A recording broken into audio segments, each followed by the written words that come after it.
this video, I will share with you 5 unique things to pay attention to when moving to Chicagoland.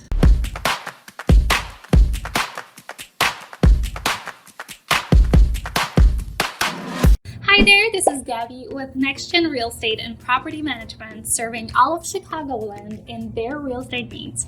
And if you enjoy content like this, please let me know by subscribing and hitting that like button. As always, you can find a link below to schedule a free consultation with me. Today, I will discuss the specific things you should do and be aware of when thinking of purchasing a home in Chicagoland.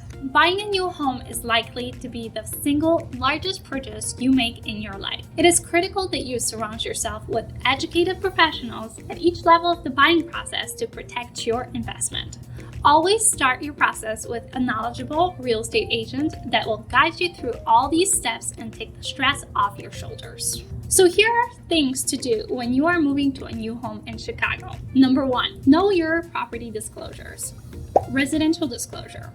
Illinois sellers need to fill out a residential real property disclosure report when listing the property. As a seller, Illinois law requires them to complete this form to the best of their knowledge and to explain any items marked yes on the form. Realtors are required to guarantee that the seller completes this form before an offer gets accepted. Any residential property with 1 to 4 units, including condos, is subject to this law. Lead-based paint disclosure.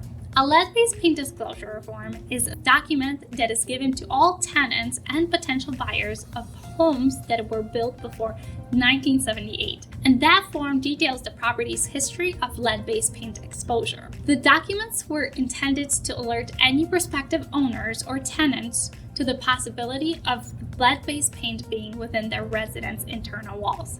As a result, anyone who lives in an older property and notices paint chipping or cracking should contact the appropriate municipal authorities right away, as it could be a health hazard. We also have radon disclosure. Radon is a colorless, odorless, radioactive, and highly cancerous gas that seeps from the ground.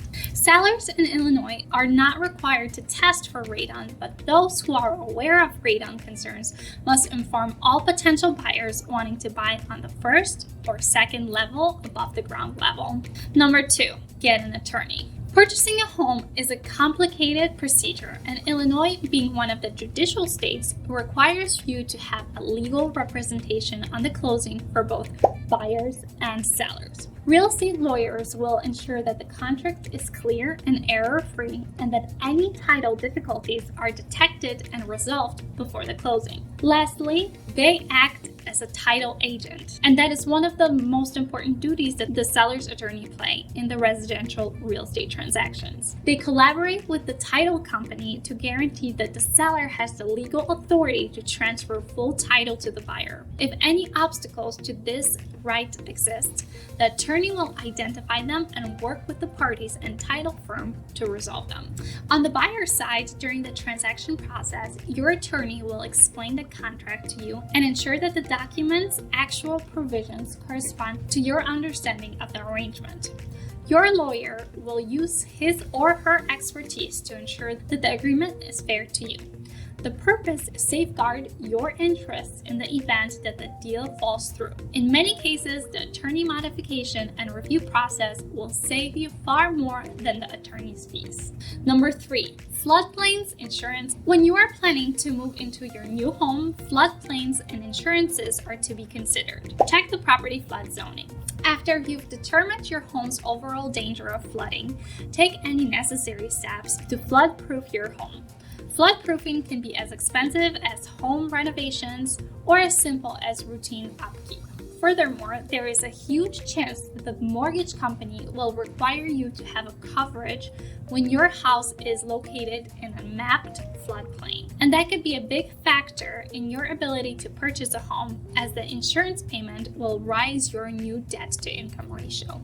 Number 4, always hire a professional inspector. You want someone that is on your side to ensure that the property that you have under contract is in an acceptable condition to you. In this area, it typically costs between $300 to $500 to hire an inspector, but they will ensure that all the inside, outside, and nooks and crannies are checked out, and there will be no surprises to you once you move in. I always encourage my buyers to be present at the inspection, since the inspector will be pointing out and assuring that the buyer understands exactly what they're purchasing, as well as what they should be looking for and be aware of in the near and far future. An inspection report with concerns to you as a buyer can reopen the negotiations that will be handled by your real estate attorney.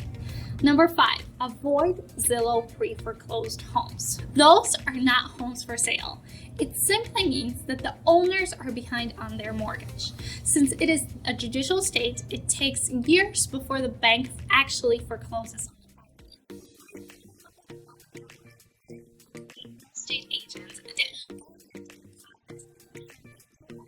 senior time obsessing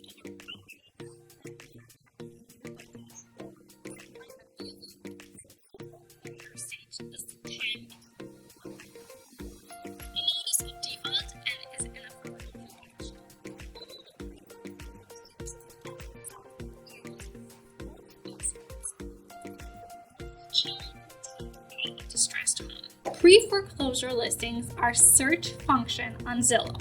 Both home purchasers and real estate brokers are frustrated with those listing results. The owners of these residences are frequently unaware of the situation that their home is listed on Zillow. When a homeowner receives an official notice from a lender, Zillow collects the public records, uploads to a Google Street View image of the home, the address, and some property information. Many property purchasers make the mistake of assuming that because pre-foreclosure homes are included alongside standard MLS listings, they must be for sale and open to showings. To avoid disappointment, stay away from pre-foreclosure listings entirely. Instead, contact an agent that has access to live and pre-market listings that you could actually get. Are you planning to move to Chicago? Let me know your thoughts in the comments below. Thanks for watching, and as always, where's your future?